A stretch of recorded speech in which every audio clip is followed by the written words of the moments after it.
Hey everyone, and welcome back for another deep dive. Today, we are going to be looking at Shopify's Black Friday Cyber Monday Live Globe. Oh, yeah, the one with the spaceship. Yeah, exactly. Mm. You know that awesome tracker that showed us all the shopping action going on in real time? Yeah, I remember that. It was really cool. So many of you wanted to know how they actually built the thing. And we've got some exclusive insights straight from the Shopify team themselves. They're giving us the full lowdown on the tech, the inspiration for the design, and how they made this project, which was tracking literally millions of dollars in sales. So fun. Well, it's interesting because this wasn't their first time doing something like this. They've been making these live dashboards internally since way back in 2014. Wow. And get this, they even started making them public in 2018. Oh, wow. So they've been honing their skills for a while. Yeah, for quite a while. What I thought was super cool was that for the 2024 Live Globe, their main goal wasn't about hitting specific metrics. Oh. Yeah, it was about maximizing how fun the whole thing was. No pressure or anything, just pure creative energy. And they managed to pull it off with a really small team. It was only 6 people and they only had 2 months. That's amazing. Yeah. It really shows what a dedicated team can do when they have the freedom to get creative. Right? So speaking of creativity, where on earth did they get the inspiration for that spaceship theme? Well, get this, they were actually inspired by the Alien movies. No way. Who would have thought? They loved that whole spaceship look and wanted to bring some of that sci-fi coolness to the live globe. I could definitely see that. And they also looked at some designs from companies like Teenage Engineering, which makes those really sleek and futuristic hardware. I can definitely see that influence in the Live Globe's design, too. It's a really unique blend. Totally. They also used AI-generated concept art during the design process. Really? Yeah, that's pretty cutting edge. Yeah, using AI in design is becoming more and more common, but it's super cool to see how Shopify used it. They basically used AI to help them brainstorm different ideas for what the globe could look like and what the control panel would be like. I see. So it was like having a digital brainstorming partner. Yeah, exactly. Like a partner that can come up with ideas super fast. I bet that was really useful, especially for a project like this where they were trying to make something visually appealing and engaging. Absolutely. Well, enough about the design. Let's talk numbers. Yeah, the Live Globe was tracking some very impressive stats. Oh, yeah. Like what? Well, they had 76 million shoppers. Wow. And those shoppers were spending an average of $108 per order. So that's, hold on. Yeah, that's like over $8 billion in sales. Yeah, just from those shoppers. Wow. And those were just the average numbers, right? What about the peak sales? Well, hold on to your hat, because at its peak, the Globe showed $4.6 million in sales every minute. Every minute. That's insane. It's impossible to even picture that much money changing hands every minute. Now, for those of you who are into the technical side of things, you're going to love this. The Globe was handling a peak of 45 million database queries every second. Yeah, and over the entire Black Friday, Cyber Monday weekend, they processed 1.19 trillion edge requests. That's trillion with a T. Those numbers are just ridiculous. But they really highlight the engineering that went into this. Yeah, totally. So my question is, how do they make a system that could handle this much data and not completely crash? Well, it's pretty interesting, actually. The architecture was really elegant and pretty simple. They had a data pipeline that collected and processed all the sales data. Then they had an event server that sent that data in real time. And then finally, they had the front end that brought it all to life for us to see. So there wasn't some crazy complex system with tons of moving parts. They kept it simple. Yeah, pretty much. Wow, that's pretty impressive. And they were able to deliver all of that data with a delay of less than 10 seconds. Yeah, less than 10 seconds. Think about that. You're seeing millions of dollars in sales happening in real time right on your screen. That's amazing. Okay, let's talk about their tech stack. What did they actually use to build this thing? Well, they went with React for the front end, which makes sense these days. But here's where it gets cool. They used React 3 Fiber, or R3F, to create the 3D visuals that you saw. R3F. What's that? Why did they choose to use it? Well, it's basically a way for front-end developers to easily build 3D experiences using React without having to use complicated graphics programming. You can think of it like a bridge between React and this other really powerful 3D graphics library called 3.s. Oh, okay. So they were basically trying to make 3D development easier for developers who may not be experts in 3D graphics. Yeah, exactly. Well, that's really cool. But what about how they got all the data to us in real time? I know they used server-sent events. Or SSE? What's the deal with SSE? Why did they go with that over something more well-known like WebSockets? That's a great question. SSE is basically a way for servers to send data to clients through an HTTP connection. It's kind of like a one-way street where the server is constantly sending updates to the client. Now, they went with SSE over WebSockets because they didn't actually need the two-way communication that WebSockets give you. I see. SSE is simpler and a lot more efficient, and it's perfect for streaming real-time data from the server to the live globe. So it's more like they were picking the right tool for the job and not just using something because it's popular. Yeah, exactly. And actually, a lot of big companies use SSE. Even OpenAI, the guys who made ChatGPT, use SSE to power their chatbot. Wow. That's pretty interesting. Okay, well, we can't talk about the live globe without mentioning all the fun stuff, like all the Easter eggs. Oh yeah, they definitely had some fun with this. Do you remember that music synthesizer? The one that used real-time ordered data to play melodies? Wait, really? That's so cool. I know, right? They turned shopping data into an instrument. And they even had MIDI output so people could hook up their instruments and jam along. Oh my gosh, that is awesome. And then you also had the bobblehead on the spaceship that you could make, well, bobble. And you could even toggle the gravity for the spaceship on and off. Oh yeah, I remember that. It was so fun just messing around with all that stuff. And it's things like that, all those little details that make you smile. Definitely. And here's a story that really shows how dedicated the team was to making the live globe fun. Oh yeah. What is it?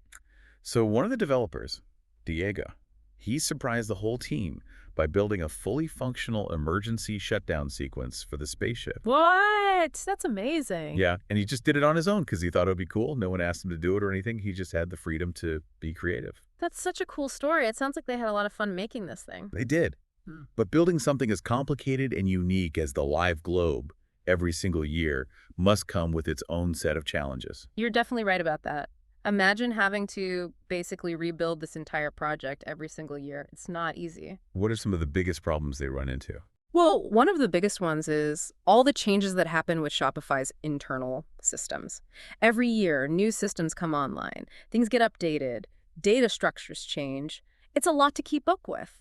So they can't just copy and paste last year's code and call it a day. They actually have to reinvent things every time. Yeah, they have to adapt and find new ways to do things, but they actually see this as an opportunity, not a burden.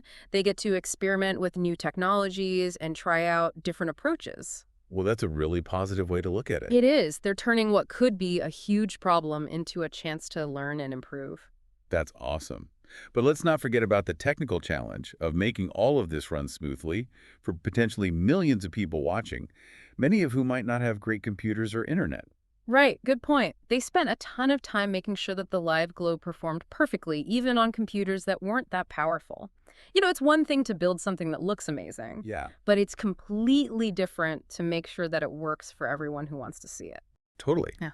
So how did they do that? Did they have to sacrifice any of the cool visuals or features to make sure it ran smoothly for everyone? Well, it definitely wasn't easy. In the beginning, they were running into a lot of performance issues. Their CPU utilization was hitting 100%, which is like your computer saying, I can't handle this. Oh, no. Yeah, it wasn't good. But they weren't going to give up that easily. They were determined to make this thing work. So what did they do? Tell me they didn't have to totally redesign the whole thing. No, it wasn't that bad. They just had to be really creative and think outside the box to optimize the globe's performance. They basically spent weeks going through their code, refining things, tweaking the 3D models, and just trying to figure out how to make everything run as efficiently as possible. And you know what? They actually got that CPU utilization down from 100% to 30%. Wow, that's a massive improvement. How did they do that?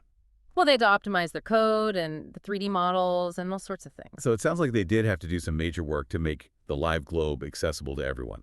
Yeah, they did, but they were committed to making sure that anyone who wanted to could experience the live globe, no matter what kind of computer they had. That's amazing. It really shows that they care about their audience. Yeah, it does. Okay, so we've talked about how Shopify's team used all this amazing technology to build the live globe, but let's be honest. Building something this complex takes a lot more than just technical skills. You need a team that's creative, that's passionate, and that can work together really well. Absolutely. It takes a really special group of people to pull something like this off. It's not just about being good at coding or design, it's about having a shared vision and being willing to go the extra mile to make that vision a reality. And the team behind the Live Globe, they definitely had that. They were all so talented and they all worked so well together. It was really inspiring to see. What I find really cool is that they weren't afraid to have fun while they were working on this project. Remember how we talked about Diego adding that emergency shutdown sequence just for kicks? Yeah, that was awesome.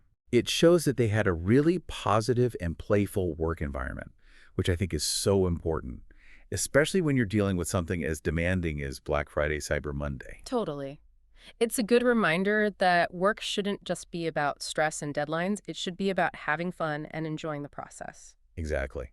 And when you have a team that's having fun, they're going to be more creative, more productive, and more likely to come up with innovative solutions. Yeah. So Shopify's Live Globe is a testament to not just their technical skills, but also their ability to create a work environment where people can thrive and have fun while building amazing things. Well said. It's a great example for other companies to follow. It really is. So I think we've covered a lot of ground in this first part of our deep dives. Yeah. We've talked about the inspiration behind the Live Globe, the impressive technology they used to build it, and the amazing team that brought it all together. Yeah, it's been fascinating to see how much work went into creating this experience. Absolutely. Mm-hmm. But we've only scratched the surface. In part 2, we're going to dive even deeper into the technical details, exploring their back-end architecture, the data pipeline, and how they used Go and Ruby on Rails to make everything run smoothly. So make sure to come back for that. We'll be right back after a short break. See you then. Welcome back. Okay, so in part 1, we talked about the front end and how they used React 3 Fiber to build that amazing spaceship.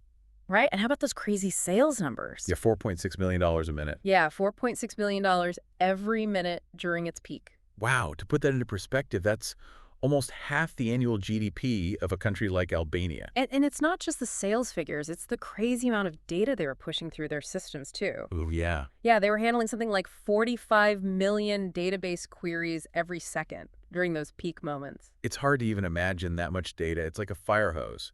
Yeah, and they were sending out a ton of data to us, too. Really? How much? 200 gigabytes per second. 200 gigabytes every second. Yeah, that's like hundreds of HD movies every second. That's insane. It's amazing that they could handle all of that data without any noticeable delays. Yeah, they were able to keep the latency incredibly low. That's what I find so impressive. The delay between when an order was placed and when it popped up on the Live Globe was less than 10 seconds. Yeah, it felt like it was happening live. Yeah, it did. It's pretty amazing when you think about how much data was being processed. Well, it all comes down to their architecture and the technology they use. Things like Kafka and Flink. Kafka and Flink, those are some big names in data. Can you break those down for me? What do they actually do, and why were they so important for the Live Globe? So you can think of Kafka like a really efficient messaging system. Okay. It's like a central hub that connects all the different parts of Shopify's systems and lets them talk to each other and share data. So it makes sure that the right data gets to the right place. Yeah, exactly. Think of it like the nervous system of the Live Globe. It makes sure everything runs smoothly. I like that analogy. So what about Flink? So Flink is what takes all that data from Kafka and processes it. Okay. It's a framework that's built for handling those massive streams of data in real time. So is that how they turn that raw data into all those cool visualizations we saw in the Live Globe? Yeah, they did all sorts of complex calculations and stuff with Flink. It's really powerful. That makes sense. It sounds like these different technologies work really well together. They do. So let's talk about their choice of Go for their event server. Okay. I know Shopify's main platform is built using Ruby on Rails, so why do they use Go for this part? That's a good question. It actually shows how they were smart about picking the best tool for the job. So it wasn't just about sticking with what they knew. Right. They knew Go was great for performance, especially when you need to handle a lot of connections at the same time, which is important when you have millions of people using the Live Globe. It sounds like Go was the perfect tool for this. It was, but they did use Ruby on Rails for the back end that served the front end. Okay, so why did they use Rails for that part? Well, the Rails backend was pretty simple. It didn't have a lot of complex logic. Yeah. So it was more about using something familiar. Yeah, I think so. It let them get that part done quickly so they could focus on the harder part. Yeah, okay, that makes sense. But it's interesting that this whole system only really works 4 days a year. I know, right? Yeah. It collects all that data, processes it, and then shows it on the Live Globe But then when Cyber Monday is over, it's basically done until next year. Yeah, it's like it goes to sleep. It does, and then each year they get to wake it up and make it even better. So they make changes to it every year. Oh yeah, in 2023 they rewrote a big chunk of it, and this year they updated it even more. That's cool. It's like a yearly tradition. It is. But even with the best back end, if the front end is slow, the whole thing falls apart. Remember how we talked about how much time they spent optimizing the front end? Oh yeah, it was a lot of work. It was, Yeah. right. They had to deal with those huge 3D models and all those textures. Yeah, it can really slow things down if you're not careful. It's like trying to run a video game on a really old computer. Yeah. But they were determined to make it work, weren't they? Oh yeah, they spent weeks tweaking and optimizing. They got the CPU usage down from 100% to 30%. That's incredible. 30%. What about the overall size of the website? Oh yeah, that was a big one. They got it down to 7 megabytes. 7 megabytes. Yeah, that's tiny. Wow. That's smaller than a lot of pictures you see online. It is. Well, that's incredible. It sounds like they really went above and beyond to make sure everyone could enjoy the live globe no matter what kind of computer they have. They did. It was really important to them that it be accessible to everyone. Okay, so we've talked about the technology, but what about the people who built this? Oh yeah, the team was amazing. They were all super talented. It must take a special kind of team to pull something like this off. It does. There were 6 people on the core team. Wow, only 6. So what do they all do? Well, there were 2 software engineers on the front end and a 3D artist. So that's how they got the spaceship to look so real. Yeah. And then on the back end, they had 3 more people. One focused on getting all the data from Shopify systems, another one focused on processing that data, and the last one built the event server. Wow, so they had all their bases covered? They did. It's clear they knew what they were doing, but I think what's really cool is that they didn't just treat this like another project. What do you mean? Well, remember how we talked about Diego building that emergency shutdown sequence just because he thought it'd be fun? Oh, yeah. That shows that they had a lot of fun working on this, and I think that's really important. Yeah, it's definitely not something you see on every project. It's like they were encouraged to be creative and to think outside the box. Yeah, and it wasn't just about individual contributions. They were all really committed to making sure the live globe worked perfectly, especially during Black Friday, Cyber Monday. So they were on call too, like everyone else at Shopify. Oh, yeah. Everyone was on call that weekend, ready to fix anything if something went wrong. Wow, that's dedication. It is, but they all had each other's backs. So what stood out to you the most about this project so far? I think it's how they balanced all that technical stuff with having fun. Yeah. It's not easy to do that, especially when you're dealing with something as big and complex as Black Friday, Cyber Monday. Right. They weren't just building a tool, they were creating an experience. Exactly. It's like they were saying, yeah, this is serious business, but let's not forget to enjoy ourselves. And they did a great job of that. Remember that quote we saw? Sometimes the web just needs to be more fun.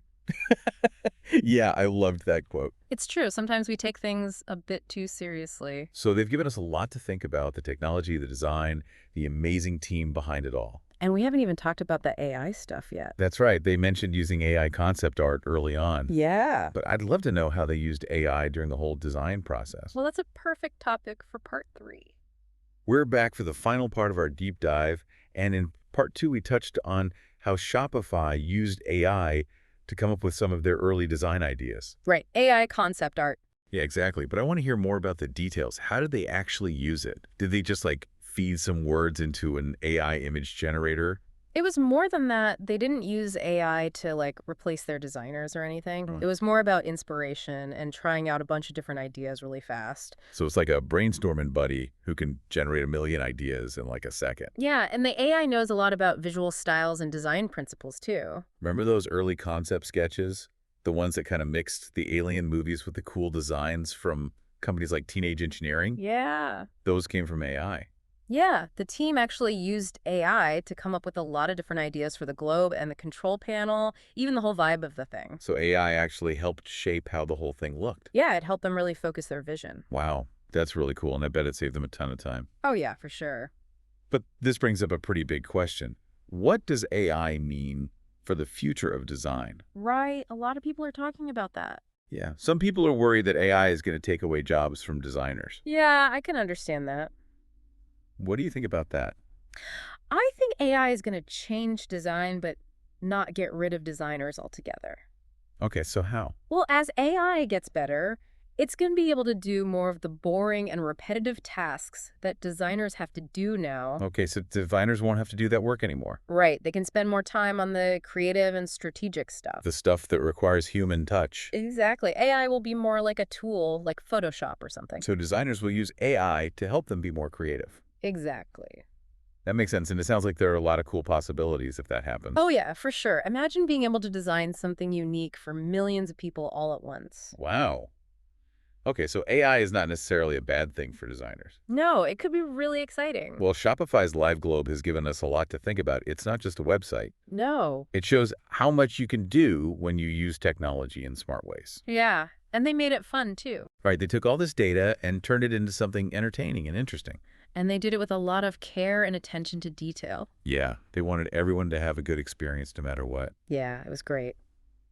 Well, that wraps up our deep dive into Shopify's Live Globe. We've covered a lot. We really have. We Huh. talked about everything from the technology they used to the amazing team that built it all. Yeah, it's been an awesome journey. It has. We hope you've enjoyed it and learned something new along the way. And maybe even got an inspiration for your own projects. Yeah, and who knows, maybe AI will play a role in your next big idea. You never know. Until next time, keep exploring, keep creating, and keep diving deep. See you all next time.